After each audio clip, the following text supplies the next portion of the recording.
आइए हम आज के इस दिन के लिए परमेश्वर का धन्यवाद करें।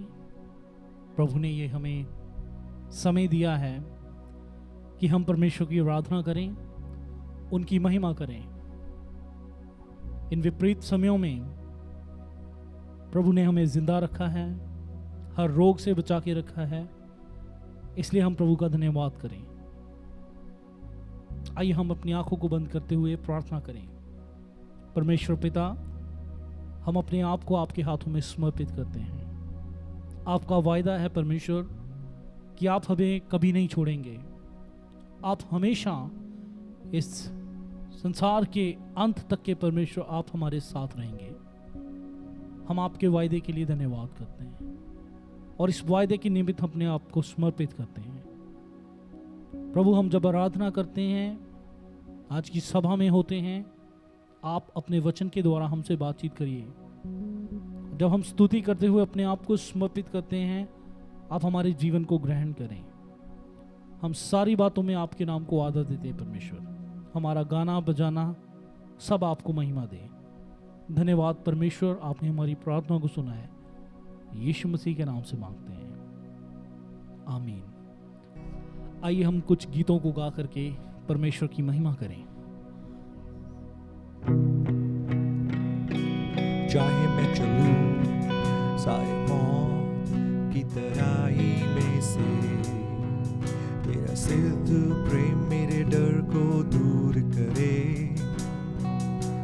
जब भी मैं फंसूं इस जीवन के संघर्षों में, मैं पलटूं ना, तू पास है जो मेरे। दुष्टता से डरूं ना, पास है जो मेरे खुदा, पास है जो मेरे खुदा। तो किससे मैं डरूं, किससे मैं डरूं।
मुझको शांतता, और संकट में भी तू कभी न छोड़े मुझको।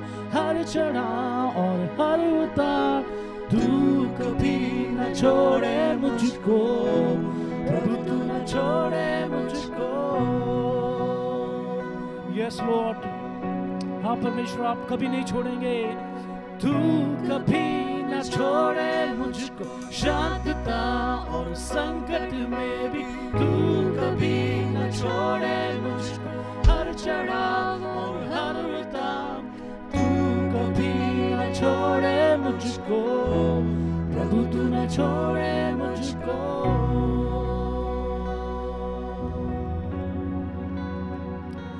हाँ परमेश्वर, आपका वायदा है आप हमें कभी नहीं छोड़ेंगे, आप हमें कभी नहीं छोड़ेंगे, कभी नहीं त्यागेंगे।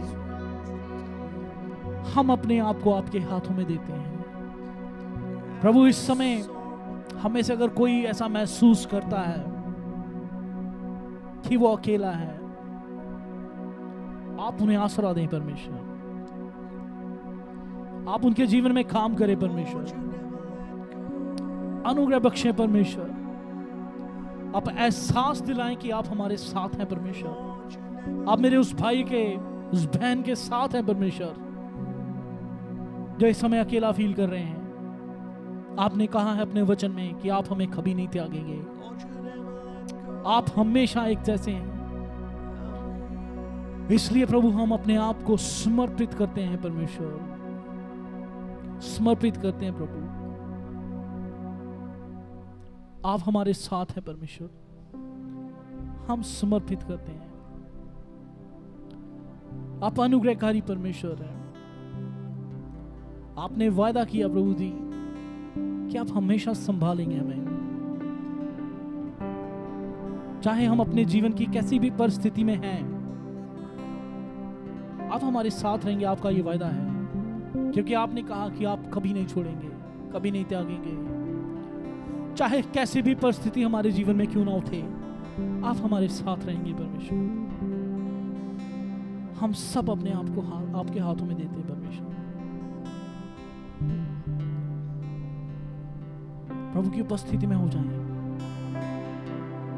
अपने आप को परमेश्वर के हाथों में दे दें, समर्पित कर दें। How we praise you, Lord.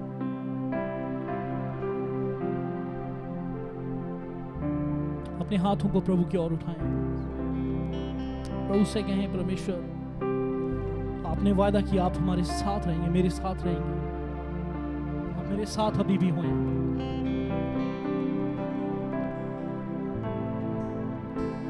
समुद्र उठे बादल गरजे, आंधियों के ऊपर मैं उड़ूं, जल प्रलय में भी तू है राजा, मैं स्थिर रहूं, जानूं तू है खुदा, मैं स्थिर रहूं, जानूं तू है खुदा।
फिर कहें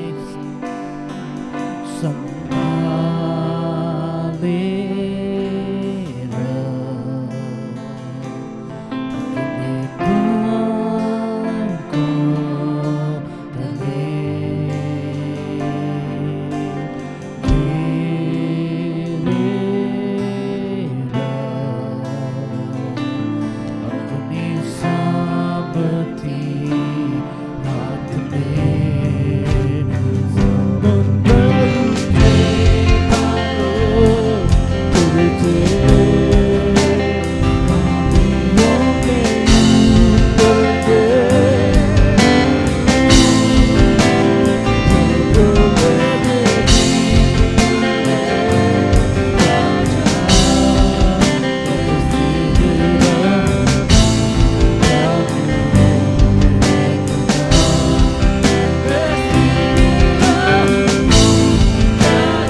soar with you above the storm.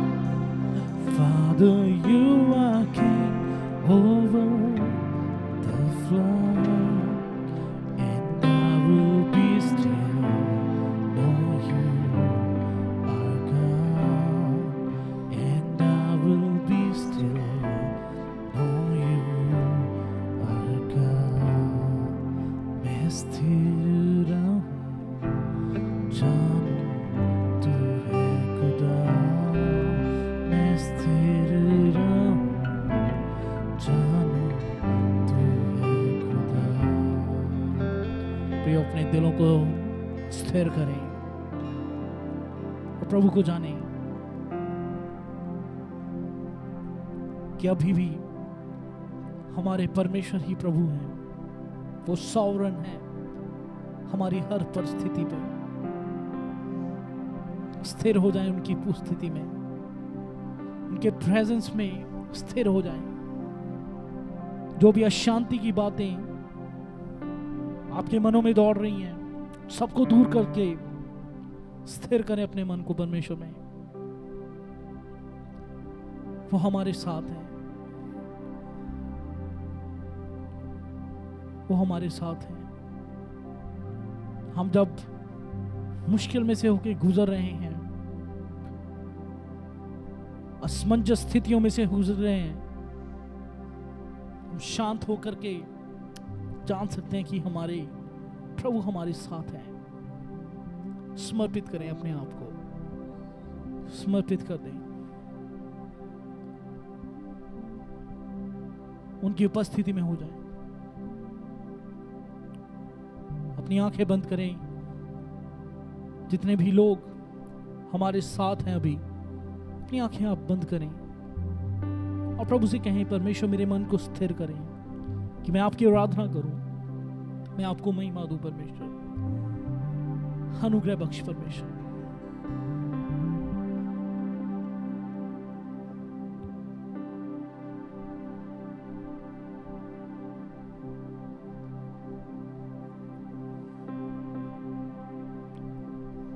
तेरे भवन में हम आते हैं, सारा आदर हम तुझको देते तेरे भवन में हम आते हैं, सारा आदर हम तुझको देते हैं।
बार फिर करें, आराधना हम करते हैं।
मेरे जीवन से परमेश्वर आपके ही नाम को महिमा मिले।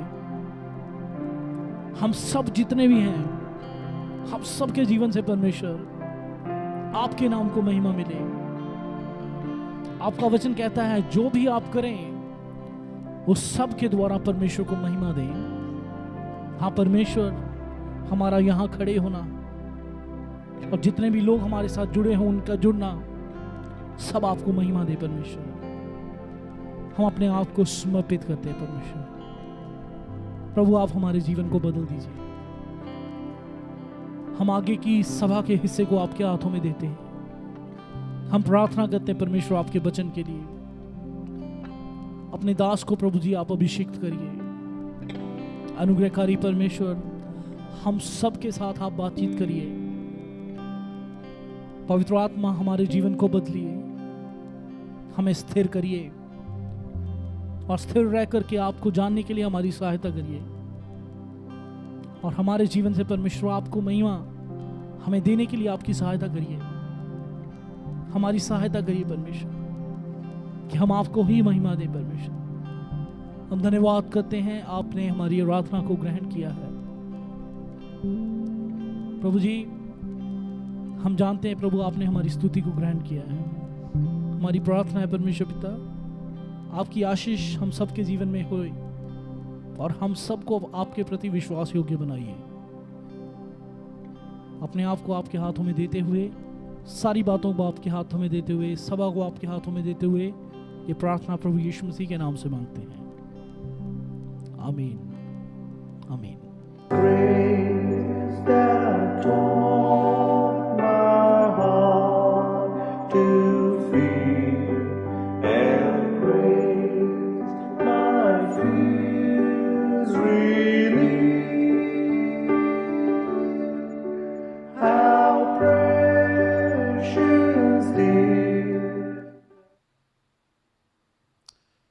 Praise the Lord। आज के पवित्र दिन में आप सबको हमारी इस ऑनलाइन इबादत में पूरे दिल से स्वागत करता हूं। जहां पर भी बैठकर आप आज के आराधना के द्वारा हमारे साथ शामिल है। खुदावंद आज के इबादत के द्वारा आपको आशीर्वाद दे। बड़े प्रार्थना के साथ हम इसमें शामिल हो जाए।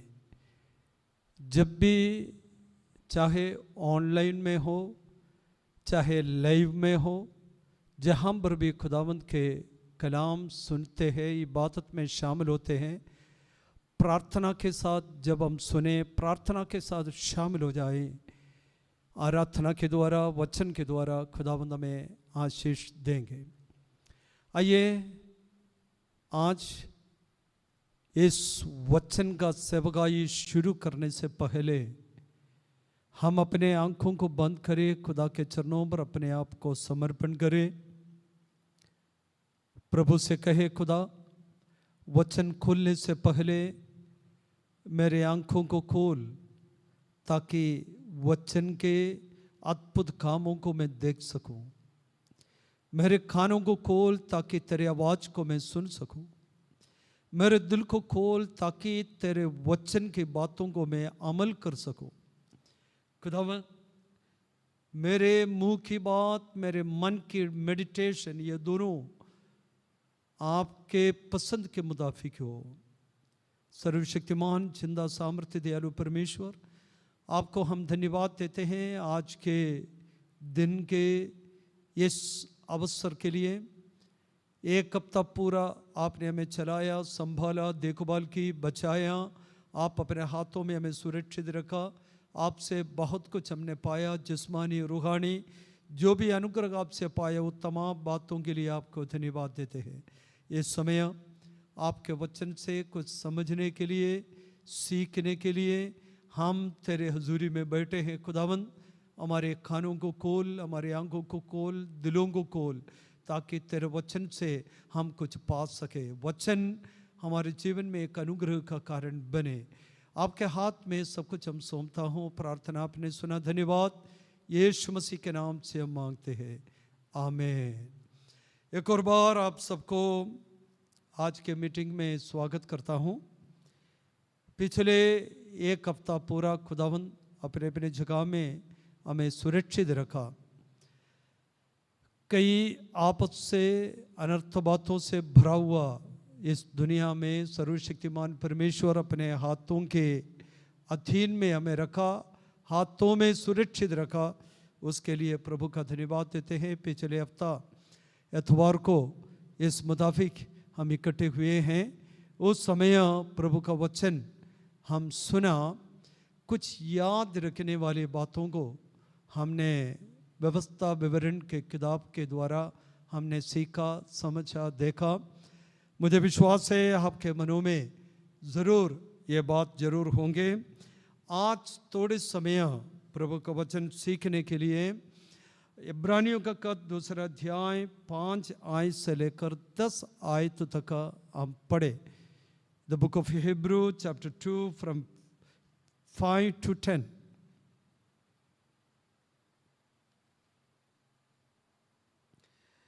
और आइए उस वचन को हम पढ़े। सभी लोग मेरे साथ बाइबल को उठा के। उसने उस आने वाले जगत को जिसकी चर्चा हम कर रहे हैं स्वर्गदूतों के अधीन ना किया, वरन किसी ने कही ये गवाही दी है कि मनुष्य क्या है कि तू उसकी सुधि लेता है, या मनुष्य का पुत्र क्या है कि तू उस पर दृष्टि करता है। तूने उसे स्वर्गदूतों से कुछ ही कम किया। तूने उस पर महिमा और आदर का मुकुट रखा और उसे अपने हाथों के कामों पर अधिकार दिया। तूने सब कुछ उसके पांवों के नीचे कर दिया। इसलिए जबकि उसने सब कुछ उसके अधीन कर दिया, तो उसने कुछ भी रख ना छोड़ा जो उसके अधीन ना हो। पर हम अब तक सब कुछ उसके अधीन नहीं देखते। पर हम यीशु को, जो स्वर्गदूतों से कुछ ही कम किया गया था, मृत्यु का दुख उठाने के कारण महिमा और आदर का मुकुट पहने हुए देखते हैं, ताकि परमेश्वर के अनुग्रह से हर एक मनुष्य के लिए मृत्यु का स्वाद चखें। क्योंकि जिसके लिए सब कुछ है और जिसके द्वारा सब कुछ है, और यही अच्छा लगा कि जब वह बहुत से पुत्रों को महिमा में पहुंचाए तो उनके उद्धार के कर्ता को दुख उठाने के द्वारा सिद्ध करें। बहुत से बेटों को जलाल में दाखिल कराए। और ये पढ़ा हुआ वचन के लिए प्रभु का धन्यवाद देते हैं। और इब्रानियों का के विषय क्या हैं और किसके लिए लिखा है, क्यों लिखा है, और उसके सब्जेक्ट क्या हैं, इन बातों के बारे में बताएगा तो आज कुछ वचन बताने में समय पूरा नहीं होगा, और इसलिए इब्रानियों के कद के बारे में मैंने ज़्यादा विवरण देना नहीं चाहता। आज पढ़ा हुआ उस पथांश में जब हम देखते हैं, वहाँ पर इंग्लिश में लिखा है, make the captain of the salvation perfect through sufferings. Captain को परफेक्ट करना आवश्यक था।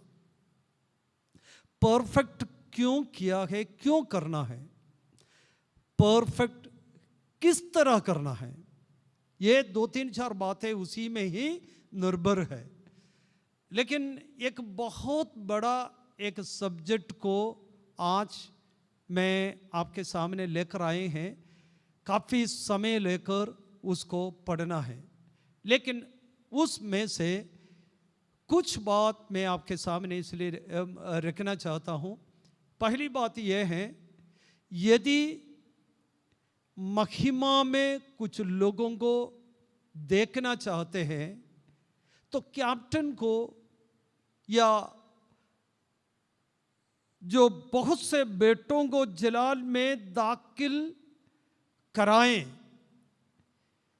यदि महिमा में कुछ लोगों को देखना चाहते हैं, जो लोग उसी के लिए काम करता है, उनको दुख सहना बहुत ही आवश्यक है, दुख उठाना बहुत ही आवश्यक है। मैंने दुख के सफरिंग्स के बारे में आज प्रचार करना नहीं चाहता, क्योंकि उसके बारे में काफ़ी प्रचार कर चुका है। लेकिन एक बात मैंने आपको ये बताना चाहता हूँ, यदि एक घर का मुखी है, घर एक अच्छा देखना आप चाहते हो, चलाने वाले दुख उठाना पड़ता है। बच्चों को अच्छा देखना आप चाहते हैं, पिता दुख उठाना पड़ेगा, माँ बहुत दुख उठाना पड़ेगा। एक चर्च को यदि अच्छा आप देखना चाहते हैं, उसके लिए कुछ लोग अपना समय निकालना पड़ता है, पैसा खर्चना पड़ता है और दुख उठाना पड़ता है। यदि चर्च को अच्छा देखना चाहता है, खिदमत को अच्छा देखना चाहता है, यदि देश को अच्छा देखना चाहता है और कुछ बातों को हासिल करना आप चाहते हैं, आपको कुछ दुख उठाना है, क्लेश उठाना है।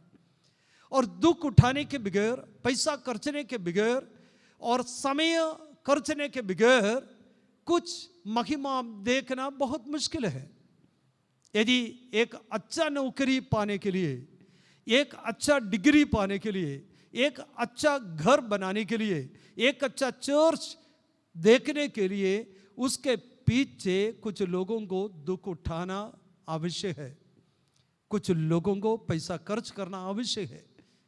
किस लिए? कुछ बातों को देखने के लिए। यहां पर बहुत से बेटों को जलाल में दाखिल कराएं और महिमा में प्रवेश कराए। उसके लिए एक व्यक्ति, वो है उद्धारकर्ता प्रभु यीशु के बारे में यहां पर हम देखते हैं। मैंने आपके विचारों को इस्राएल लोगों का छुटकारा एक मेमने के वध के द्वारा हुआ है। इस्राएल लोग यात्रा की, वो छुटकारे के द्वारा, आप देखें इस्राएली लोग कनान देश में प्रवेश हुआ है। उसके बीच में मिस्र देश और मरुभू यात्रा, उसके बाद कनान देश। ये कनान देश तक या ये महिमा तक, परमेश्वर वायदा किया हुआ जगह तक पहुंचने के वो एक बहुत बड़ा यात्रा है। वो यात्रा पैदल यात्रा करना था, उनको गाड़ी का कोई सुविधा नहीं था उधर, ना इसी वे में महिमा में पहुंचे, इसी वे में कनान देश में पहुंचे, ऐसा कोई रीति नहीं था। उनको कनान देश पहुंचना है तो पैदल कई साल सफर करना था। और वो महिमा में प्रवेश होना है तो मिस्र में एक मेमना वध होना आवश्यक था। इस्राएली लोग काफी साल मिस्र में था, हमें मालूम है, और काफी दुख वहां पर सह रहा था। उनको छुटकारा मेमने के द्वारा हुआ, मेमने के वध के द्वारा। उसने कोई पाप नहीं की, उनका कोई कसूर नहीं था, लेकिन कुछ लोगों को महिमा में यदि कनान देश में भेजना है, लेके जाना है, पहुंचाना है, तो एक मेमना को वध होना आवश्यक था। इसी तरह यीशु मसीह एक मेमने की जगह पे हमें बचाने के लिए क्रूस पर बलि हुआ है। उनके बलि के द्वारा वो अपने आप के हमें बचाने के लिए या स्वर्ग में पहुंचाने के लिए, स्वर्ग राज्य में प्रवेश कराने के लिए यीशु मसीह हमारे लिए दुख उठाया। वो है उस वहां का सब्जेक्ट। लेकिन मैंने आज आपके विचारों को, मनों को, आपके ध्यान को छुड़ाया हुआ, छुटकारा पाया हुआ लोग मरुभूमि से जो चलने के बगैर कनान देश में नहीं पहुंचेगा। मैं ये लास्ट वीक उन बातों के बारे में अध्ययन कर रहा था, या मैं सोच रहा था, प्रार्थना कर रहा था। एकदम कनान देश में इस्राएली लोग नहीं पहुंचा, उनको कई साल पैदल चलना पड़ता था। मसीही जीवन चलना है, चलते चलते जाना है, आगे आगे बढ़ना है। मसीही जीवन मरुभूमि से चलना और कई बातों का सामना करना है। पहली बात, मसीही जीवन यदि प्रभु के राज्य में प्रवेश होना है, कनान देश में प्रवेश होना है, महिमा में प्रवेश होना है, पैदल चलना। व्यक्तिगत जीवन में कूद हमें चलना है, महिमा में प्रवेश होना है तो हमें चलना है। निर्गमन के किताब 12 अध्याय 37 आयत, एक्सोडस 12:37 मैं पढ़कर आपको सुनाता हूं। इस्राएली रमसेस से कूच करके सुक्कोत को चले और बाल बच्चों को छोड़ वे कोई 6 लाख पैदल चलने वाले पुरुष थे। कनान देश का यात्रा पैदल चल रहा था। यदि कनान देश में आपको पहुंचना है, आप अरीक को चलना है। वहां पर 6 लाख लोग पैदल चलने वाले, आपको खुद पैदल चलना है। आपके जगह पे कनान देश पहुंचने के लिए और कोई चलने से नहीं होता, और कोई चलने के लिए है ही नहीं। ये है एक मसीही जीवन। मुझे नहीं मालूम इस बात को आप कितने समझता है। आप अरे को इंडिविजुअली, मसीही जीवन इंडिविजुअली आपको चलना है। आप अपने कदम आगे रखना है। जितने आप चलोगे, जितने अच्छी तरह चलोगे, जितने ठीक रीति में चलोगे, उतने आप कनान देश के करीब होते जाता है। यदि कितने स्लो आप रखेंगे, कई लोग चल रहे, ये अकेला नहीं, 6 लाख लोग चल रहे, इन सबका लक्ष्य क्या है? कनान देश में पहुंचना। वो सब के सब चल रहा है, एक अकेला व्यक्ति नहीं, स्त्री भी पुरुष भी वो चल रहा है। इसलिए इब्रानियों के खत में 11 अध्याय में पहली आयत में लिखा, देखो गवाहों का एक बहुत बड़ा 12 का पहले आयत, गवाहों का एक बहुत बड़ा बादल हमें घेरे हुए है।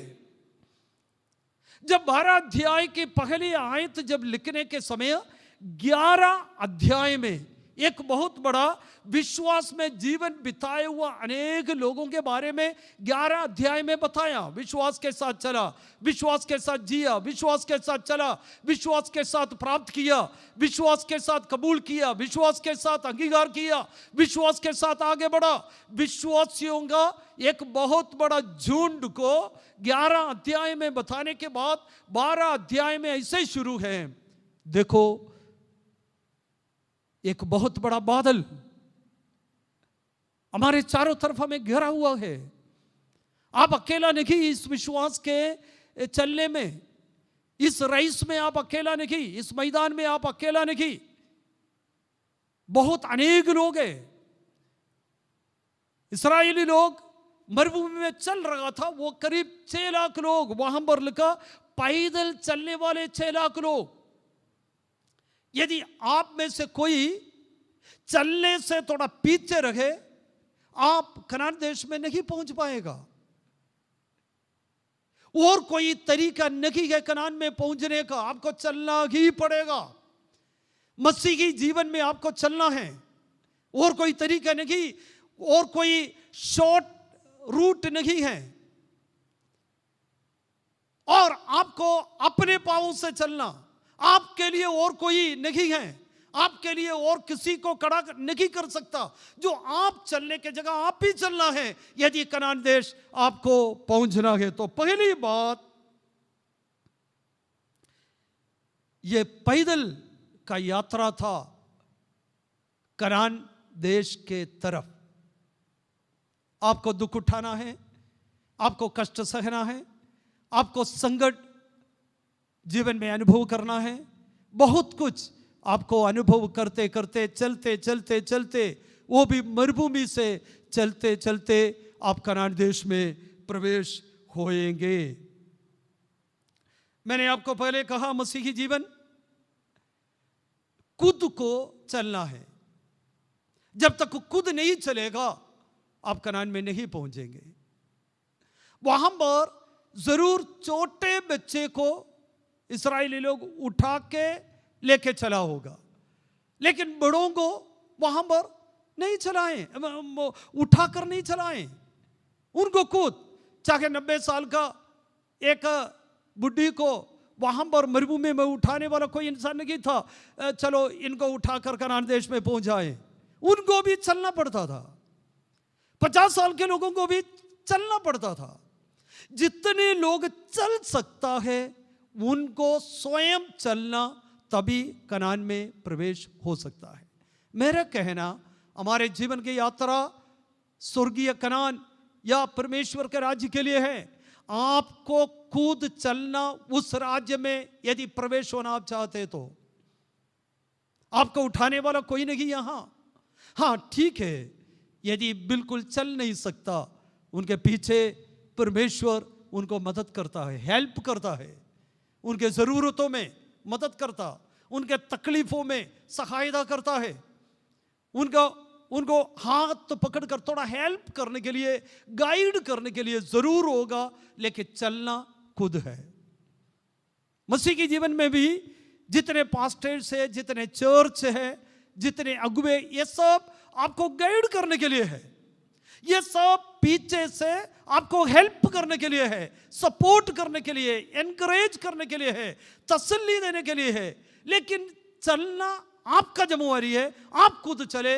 जब तक आप नहीं चलेगा तो ये जितने भी सपोर्ट पीछे से कर रखा है, मिल रखा है, सब व्यर्थ हो जाएगा। आप केवल सपोर्ट में निर्भर नहीं है। आप केवल पीछे रोज आपको एनकरेज करे तभी आप चलोगे, ऐसा नहीं, आपको खुद विश्वास जीवन में प्रभु के राज्य प्रवेश होना है, आपको चलना है, किसी भी हालत में आपको चलना। हाँ जरूर इस यात्रा में आपको कुछ जरूरत पड़ा, आपके पीछे लोग हैं। इस यात्रा में आपको कुछ क्लेश आ गया, आपके पीछे कुछ जरूर है। एक मूसा उसी के लिए है, यहोशू उसी के लिए है, हारून उसी के लिए है, और बहुत सारे प्रभु के अगुवे लोग उसी के लिए है। सर्वशक्तिमान परमेश्वर का बादल उसी के लिए है, शकीना उसी के लिए है। ये जरूर इस मरुभू यात्रा में आपको और मुझको मिलेंगे, लेकिन हमें खुद चलना है। मैं मीखा 4 अध्याय उसके 5वीं आयत इस अवसर पर आपके याद में लेकर आता हूं। मीखा 4 अध्याय उसके 5वीं आयत, उसमें लिखा है, हम लोग अपने परमेश्वर यहोवा का नाम लेकर सदा सर्वदा चलते रहेंगे। यहोवा का नाम लेकर चलते रहेंगे, यह है एक मसीही जीवन।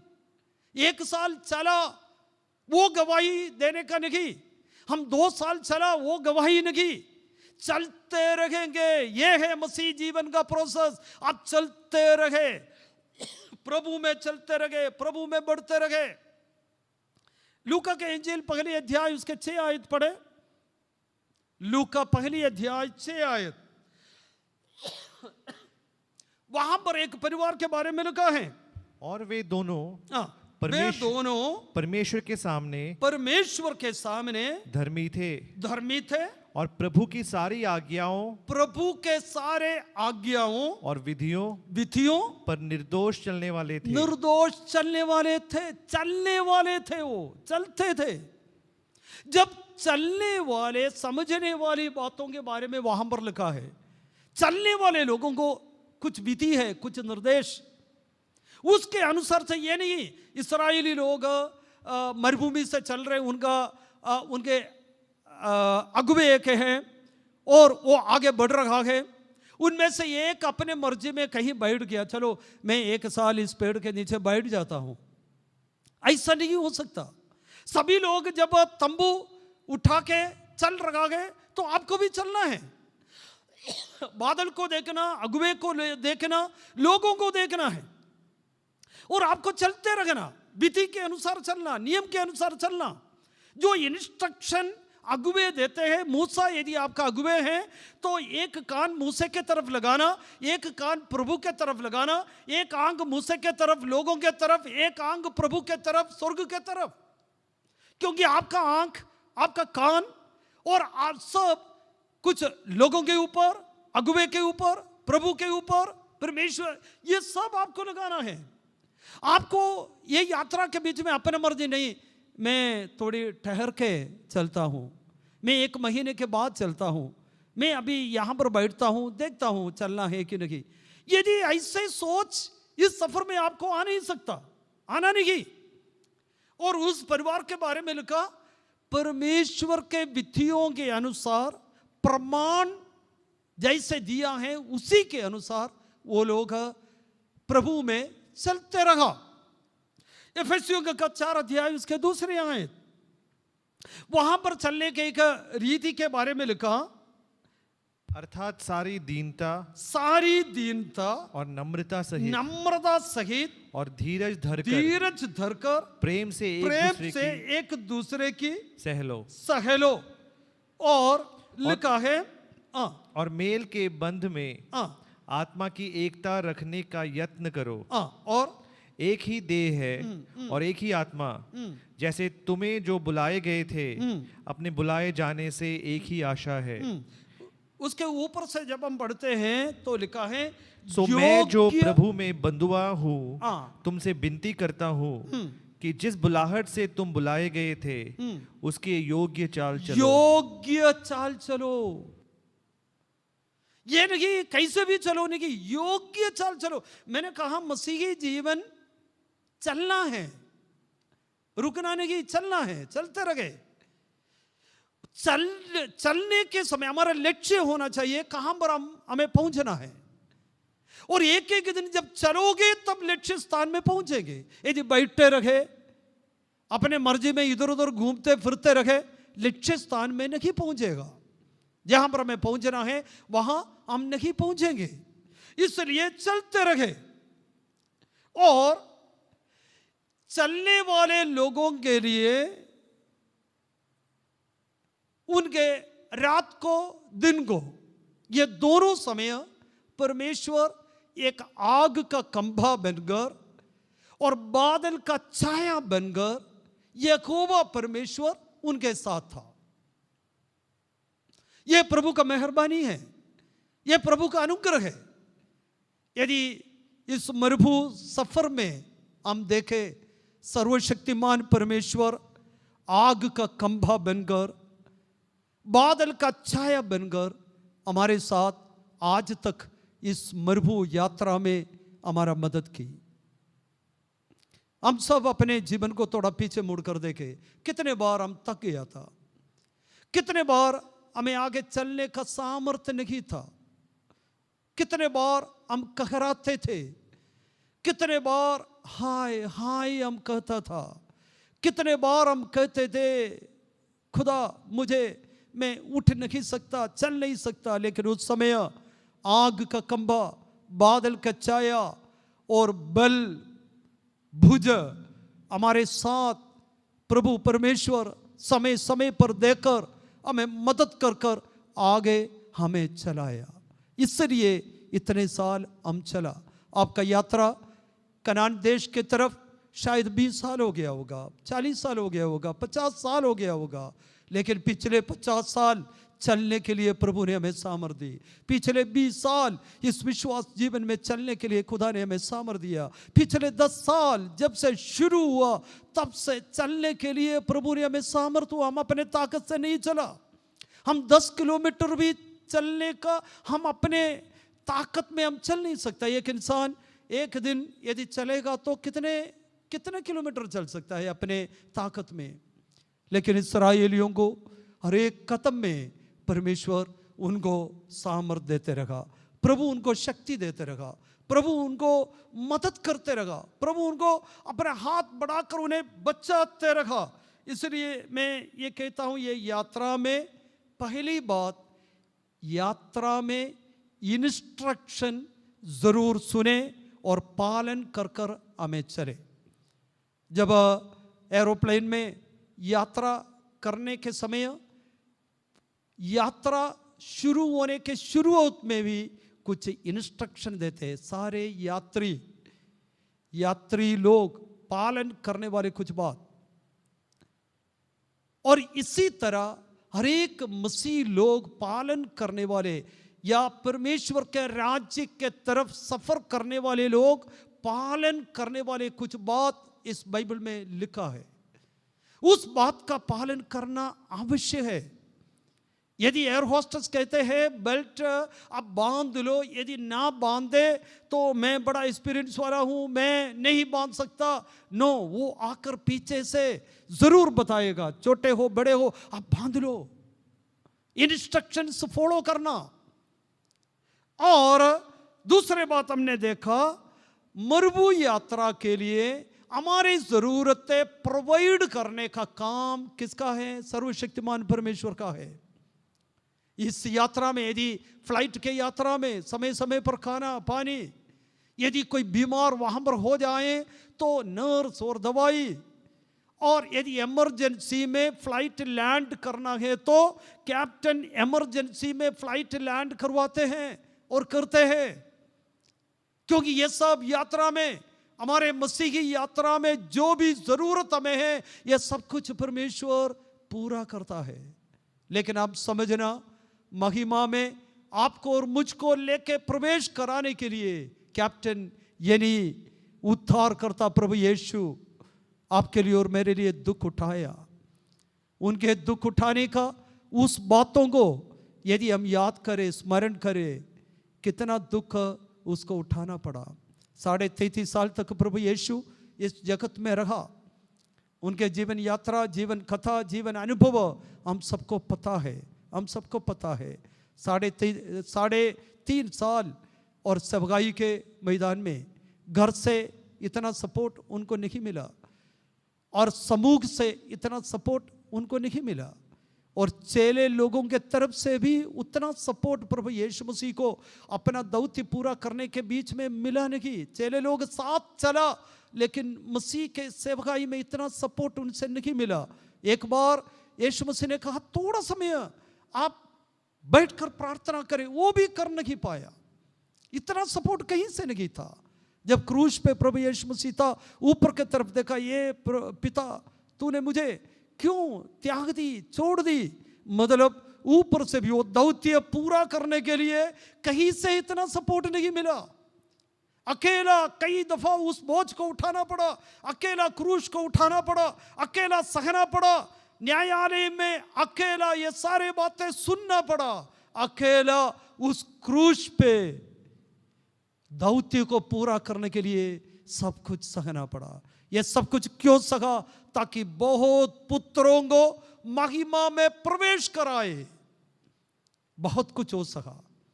मैंने उस एरिया पे उस बातों में आ जाना नहीं चाहा था, लेकिन मैंने ये कहा, एक मेमना वध हुआ, इस्राएली लोगों का यात्रा उसी से शुरू हुआ। लेकिन यात्रा हमें चलना, मरुभू यात्रा चलना है, इंस्ट्रक्शन पालन करना, अपने मन मर्जी पे नहीं चलना, और यात्रा में जो भी जरूरत है वो सब कुछ सर्वशक्तिमान परमेश्वर उनको देते रहा। तीसरे बात, पहले कुरिन्थियों 10 अध्याय उसके पहली आयत से जरा पढ़े। पहले कुरिन्थियों 10 अध्याय पहली आयत से। हे भाइयों, मैं नहीं चाहता कि तुम इस बात से अज्ञात रहो कि हमारे सब बाप दादे बादल के नीचे थे और सबके सब समुद्र के बीच से पार हो गए, और सबने बादल में और समुद्र में मूसा का बपतिस्मा लिया, और सबने एक ही आत्मिक भोजन किया, और सबने एक ही आत्मिक जल पिया, क्योंकि वे उस आत्मिक चट्टान से पीते थे जो उनके साथ साथ चलती थी, और वह चट्टान मसीह था। आप देखें, वहां पर सभी लोग मूसा के साथ मिलकर चला, मूसा के साथ मिलकर। परमेश्वर यदि इस आत्मिक यात्रा में और स्वर्गीय यात्रा में, इस जंगल के सफर में मूसा के साथ मिलकर चलना बहुत आवश्यक है। हमारे लिए जो अगुवे को प्रभु ने ठहराया, उनके साथ मिलकर, एक आत्मिक पिता के साथ मिलकर, एक पास्टर के साथ मिलकर, एक चर्च के साथ मिलकर हमें चलना बहुत आवश्यक है। क्योंकि इस्राएली लोग मरुभूमि में यात्रा की, लेकिन मूसा के साथ मिलकर चला वो स्वयं, लेकिन मिलकर चला है। अनेक लोग मिलकर नहीं चलता, अपने अपने मर्जी के मुताबिक, अपनी इच्छा के अनुसार, अपने रीति के अनुसार, अपने रिवाज के अनुसार वो चलता है। लेकिन स्वर्गीय राज्य के लिए यदि कोई चलता है, अपने मर्जी के मुताबिक नहीं चल सकता। अगुओं के साथ आपको मिलकर चलना है। पासमान आपके लिए एक चरवाहा है, एक पास्टर है, पास्टर के साथ आप मिलकर चलना। आपके लिए एक चर्च है तो चर्च के साथ मिलकर चलना है आपको। यदि एक पिता है तो पिता के साथ मिलकर चलना। एक घर है तो आप घर के साथ मिलकर चलना। यदि मिलकर नहीं चल रहे, आप अकेला, कभी आता है कभी जाता है, कभी रहता है कभी नहीं रहता, कभी सुनता कभी नहीं सुनता, वो एक सही रीति नहीं है। यदि आप एक चर्च के साथ हैं तो चर्च के साथ मिलकर चले। यदि आपके लिए एक पास्टर है, पास्टर के साथ मिलकर चले। यदि आपको एक पिता है, पिता के साथ मिलकर चले। एक माँ है तो माँ के साथ मिलकर चले। एक भाई आपको है तो भाई के साथ आप मिलकर चले। यदि आपको एक घर है, घर के साथ आप मिलकर चले, तभी हम लक्ष्य स्थान में पहुंचेंगे। यदि मिलकर नहीं चलते हैं तो मरुभूमि में, यहां पर पहले कुरिन्थियों 10 अध्याय में वो लोग मूसा के साथ मिलकर चला है। काफी आयतें हमें पढ़ने के लिए हैं। इब्रानियों का 13 अध्याय 7वीं आयत को पढ़े। इब्रानियों 13 अध्याय 7वीं आयत। जो तुम्हारे अगुवे थे जो तुम्हारे अगुवे थे, और जिन्होंने तुम्हें परमेश्वर का वचन सुनाया है, जिन्होंने, अच्छी तरह सुनना, जो तुम्हारे अगुवे थे जिन्होंने तुम्हें परमेश्वर का वचन सुनाया, उन्हें स्मरण रखो उनको स्मरण रखो। और आगे, और ध्यान से उनके चाल चलन का अंत देखकर हाँ। उनके विश्वास का अनुकरण करो। आप देखें, तुम्हें जो चलाने वाला एक अच्छा विश्वासी होना चाहिए, विश्वास में चलने वाला होना चाहिए। तुम्हें चलाने वाला विश्वास में चलने वाला होना चाहिए। ध्यान से देखो, उनके विश्वास को अनुकरण करो, किसी के पीछे ना चलो। और तुम्हें चलाने वाला कौन है, कैसे जी रहे, उनका विश्वास क्या है, उनका प्रमाण क्या है, उनका उपदेश क्या है, उनका वचन क्या है, उनका दर्शन क्या है, उसको आप समझना है। किसी के पीछे चलने के लिए प्रभु का वचन नहीं कहता, कैसे भी चलने के लिए वचन नहीं कहता। वचन कहता है आपको चलाने वाले। अब देखो, यीशु मसीह बहुत सारे पुत्रों को महिमा में प्रवेश, बहुतों, वे खुद को प्रवेश करने के लिए नहीं था, बहुतों को प्रवेश कराने के लिए वो कितना दुख उठाया। आपके अगुवे को जरूर देखना, समझना, वो कितने दुख उठाते हैं खिदमत के प्रति, चर्च के प्रति, देश के प्रति। उनके विश्वास, उनका चाल चलन, उनका उपदेश, ये सब सीख के, समझ के वचन का अनुकरण करना और प्रभु के दासों का विश्वास का अनुकरण आपको करना है। और आगे हम बढ़े। वो लोग जब सफर करने के समय, 13 अध्याय निर्गमन के किताब उसके 19 आयत को जरा पढ़े। उस समय सफर में वो लोगों ने, निर्गमन के किताब 13 अध्याय 19 आयत, एक्सोडस चैप्टर 13 वर्सेस 19। और मूसा यूसुफ की हड्डियों के साथ लेता गया, क्योंकि यूसुफ ने इजराइलियों से ये कह के, यूसुफ ने इस्राएलियों से ये कहा था कि परमेश्वर निश्चय तुम्हारी सुधि लेगा। उस समय उनको इस विषय की दृढ़ शपथ खिलाई थी कि वे उसकी हड्डियों को अपने साथ यहाँ पर ले सफर में, मैंने शुरू से एक और बार आपको याद दिला रहा हूं, इस मसीही यात्रा, ये यात्रा चलना है, खुद को चलना है। चलने के समय पहली बात विधि के अनुसार चलना, प्रमाण के अनुसार चलना है। दूसरी बात मैंने आपको कहा, चलने में परमेश्वर हमारा मदद करेगा। यदि विश्वास में आप कमजोर है, प्रभु आपका मदद करेंगे। यदि चलने में आपको दिक्कत हो रही, प्रभु मदद करेंगे। यदि आप उन पर भरोसा रखे, उनका सहारा ले, चलने का ताकत और शक्ति और अनुग्रह प्रभु देता है। और चलने के समय अगुओं के साथ मिलकर चलना है, अकेला ना चले। और प्रमाण के अनुसार चलना। यहां पर इस्राएलियों को यूसुफ ने कहा, परमेश्वर आपको छुटकारा देंगे, मिस्र से आपको एक दिन जरूर आजाद करेंगे, आपका उद्धार होगा। उस समय मेरे अस्थि जो हड्डी हैं, वो यहां पर जो पड़े हैं, वो भी साथ लेके जाना, ये एक विधि था। वो स्मरण रखना, वो याद रखना, वो भूलना नहीं, छोड़ना नहीं। और परमेश्वर ने स्वर्गीय राज्य के सफर करने वाले सभी को याद कर कर करने वाले काफी बातें विधि दिया हुआ है। कभी ना छोड़ो, कभी ना भूलो, ये भी आप करना, इस यात्रा में आप करना है। एक जो पाकिस्तानी के बारे में कहा, आप मेरे स्मरण के लिए ये किया करो, मेरे याद किया करो। पिछले इतवार को मैंने यही बात आपको कहा, याद करने वाली काफी बात। मैंने उस पॉइंट पर आज समाप्त करता हूं। इस सफर में स्मरण करने वाली काफी बात प्रभु ने हमें दिया है। पाक शर्बानी का खिदमत, हर एक यात्री मूसा से अलग ना चलना, विधि छोड़कर नहीं चलना, और जो जो बातें हमें याद करना, प्रभु बोझ में हम शामिल होना। कई लोग, कई विश्वासी अनेक साल हो गया प्रभु बोझ में शामिल नहीं होता। अपना मन मर्जी चलता, लक्ष्य में पहुंचने के रीति में नहीं चलता, कोई विधि नियम नहीं देखता, अगुओं के साथ मिलकर नहीं चलता, अकेला चलता है, कभी चलता कभी नहीं चलता, ये रीति है।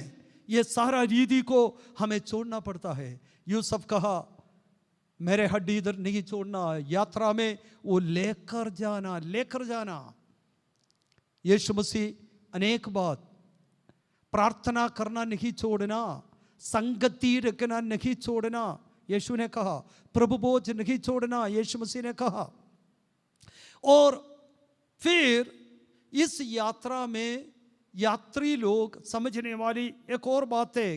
13 अध्याय, निर्गमन 13 का 8वीं आयत को पढ़े, 13 अध्याय की 8वीं आयत।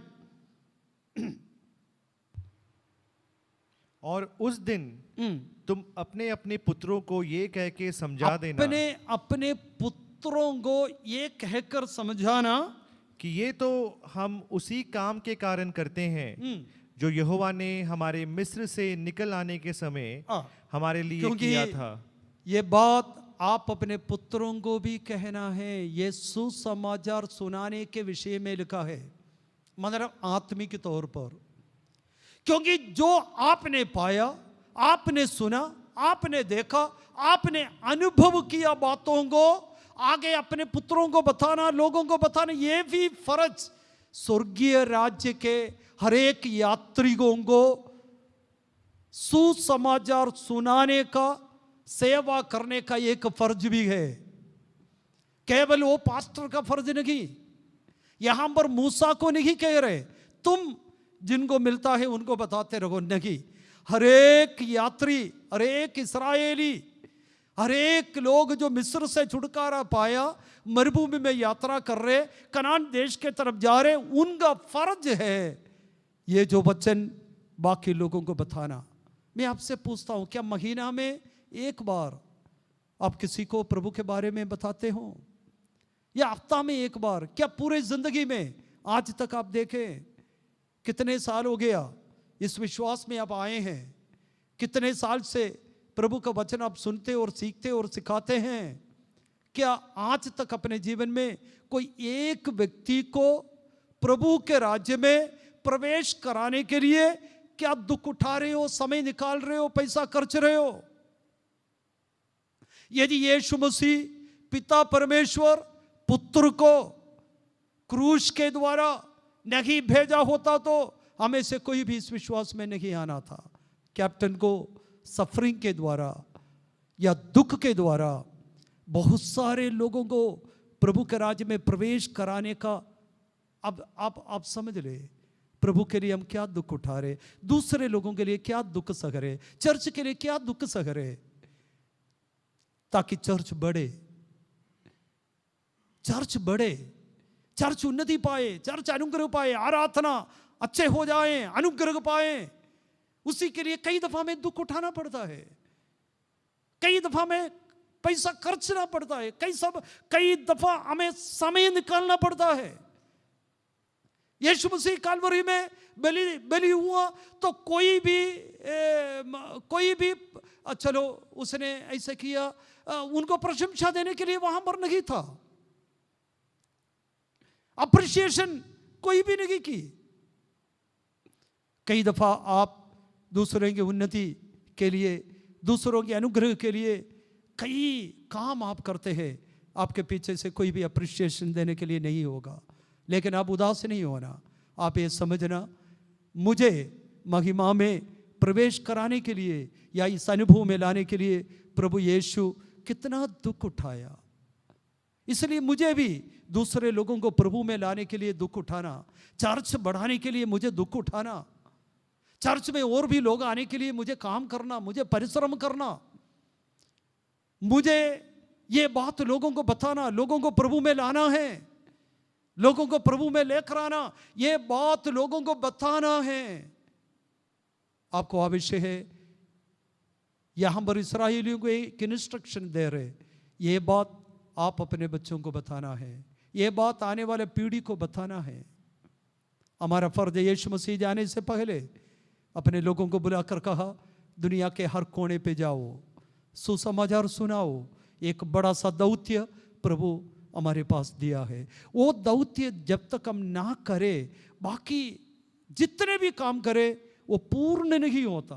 हमारी जो दौत्य है सुसमाचार लोगों को सुनाना, हर एक विश्वासी ये करना है, उसके लिए समय निकालना, उसके लिए पैसा खर्च करना, उसके लिए दुख उठाना है, उसके लिए हमें कीमत चुकाना है। यीशु मसीह कीमत चुकाया। पिता परमेश्वर के तरफ जब यीशु मसीह क्रूस में होकर देखा, तब वो कह रहा था, तू मुझे क्यों छोड़ दी, त्याग दी। पिता से भी त्यागा हुआ एक अनुभव में पुत्र को आना पड़ा। क्यों? अनेक पुत्रों को महिमा में प्रवेश कराने के लिए। पुत्र को त्यागा हुआ एक अवस्था, पिता अपने पुत्र को छोड़ा हुआ एक अवस्था। क्यों?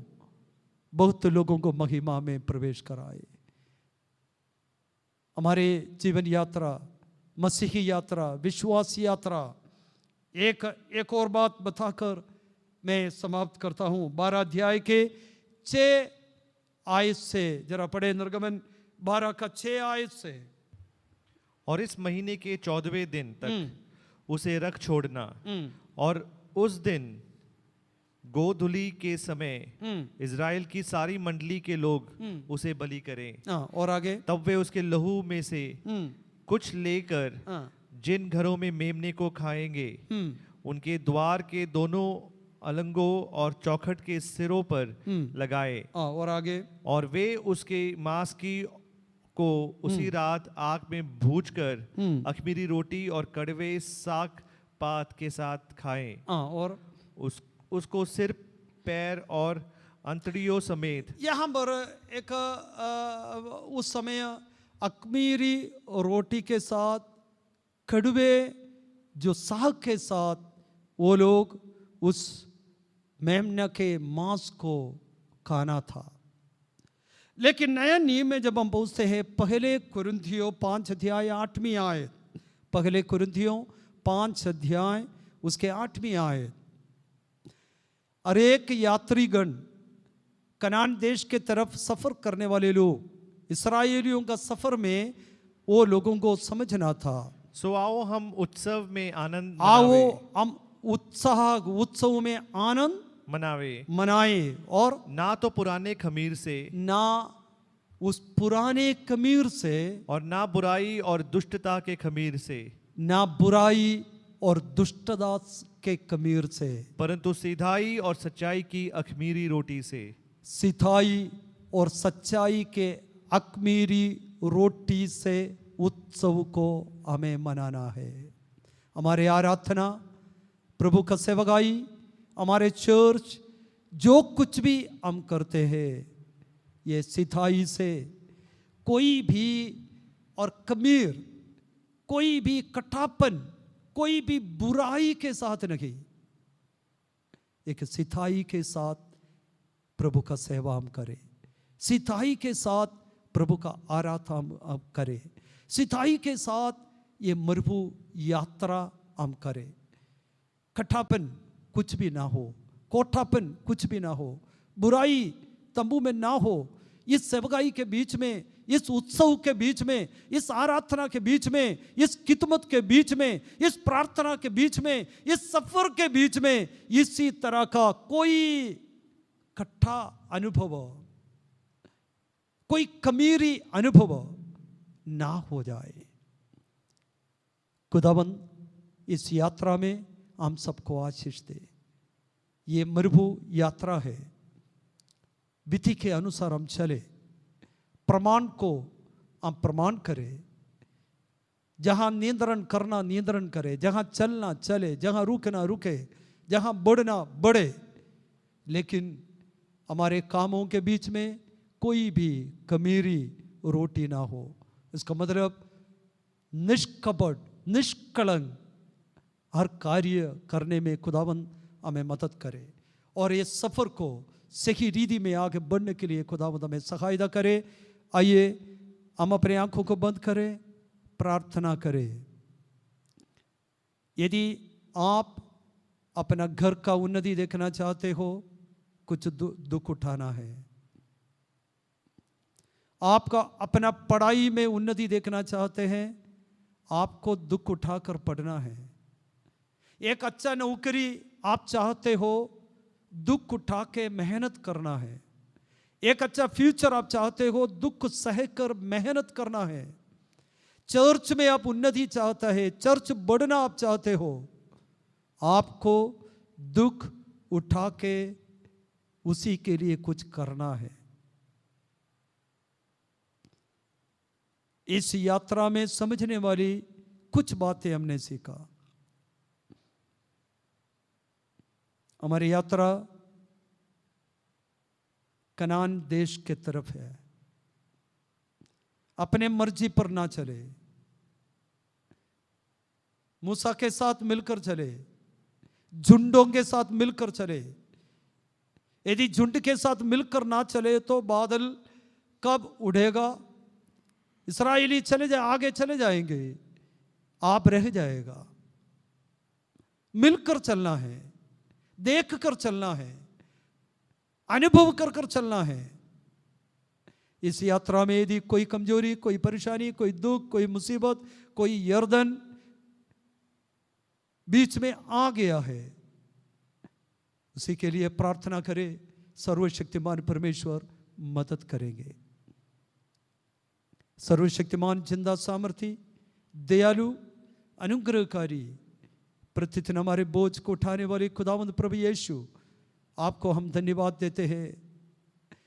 हम आज एक और बार इस बात को कबूल करता है, हमें इस स्वर्गीय अनुभव में लाने के लिए, हमें इस पुलपिट के सामने खड़ा करने के लिए, हमें एक कलाम प्रचार करने के योग्य बनाने के लिए, हमें एक विश्वासी के अनुभव में बढ़ाना बनाने के लिए आप कितना दुख सका, आप कितना कीमत चुका, ये बात को आज भी हम याद करता हूँ। हमारे कोई योग्यता से नहीं, हमारे कोई खूबी से हम नहीं चल रहे खुदा। कई दफ़ा हमें चलने का सामर्थ बल हमारे अंदर नष्ट होया हुआ अनुभव हम याद करते हैं खुदा, लेकिन उस समय आप हमारे हाथ पकड़कर हमें चलाया, उसके लिए हम आपको धन्यवाद देते हैं। इस यात्रा में अब तक हम चलते रहा, आप हमें चलाया, जो भी ज़रूरत सफ़र में चाहिए था आपने पूरा की, उसके लिए धन्यवाद खुदा। कनान देश पहुंचने के समय तक चलने का सामर्थ्य हमें दे, स्वर्गीय कनान में प्रवेश होने के समय तक चलने का सामर्थ्य हमें दे, शक्ति हमें दे। जो भी ज़रूरत है आप पूरा करें। आपके साथ मिलकर, कलीसिया के साथ मिलकर, अगुओं के साथ मिलकर विधि के अनुसार चलने के लिए हम सबको आप मदद कर। पाया हुआ अनुभव को दूसरों को बताने के लिए हमें शक्ति और सामर्थ्य दे खुदावंद। कोई भी कमीरी हमारी जिंदगी में आने ना दे। उत्सव बुराई के साथ नहीं, सच्चाई के साथ, सिधाई के साथ हमारा आराधना करने वाले, खिदमत करने वाले, प्रार्थना करने वाले बनने को तूने हमें मदद कर खुदा। सारे बातें तेरे हाथ में सौंपता हूँ। प्रार्थना आपने सुना, धन्यवाद। यीशु मसीह के नाम से हम मांगते हैं, आमीन।